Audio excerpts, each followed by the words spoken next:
Sobrang simple lang pero napakasarap. Pwedeng-pwede nga to sa mga handaan kasi nagluto akong ng ganito pag may handaan eh. Yan na, luto na. Yan, pinapainit ko na yung wok na lulutuan ko ng butter prawn. Lalagyan ko lang siya ng mga 2 tablespoon ng butter. Then melt ko lang yung butter. And then i-add ko na yung sibuyas muna. And add natin ang sibuyas.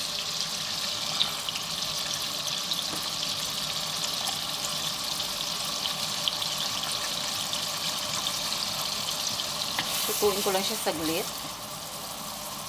Luto na yung aking sibuyas. Bawang naman.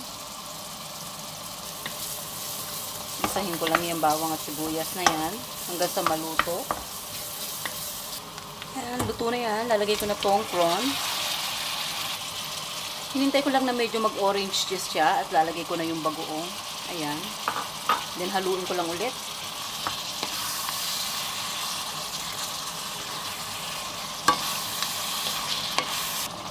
No need na nga palang mag-add ng water kasi magkakatubig naman siya dahil sa prawn. Ayan. Lalagay ko na itong spring onion. And red chili. Bango. And then haluin lang. Bango. Grabe. Sarap. Sarap ko sa mainit na kanin. Yan, luto na siya. Lalagyan ko lang ng konting sugar. Brown sugar. Yan, di ba? Masarap. Sobrang simple lang pero napakasarap. Pwedeng-pwede nga to sa mga handaan kasi nagluto akong ng ganito pag may handaan eh.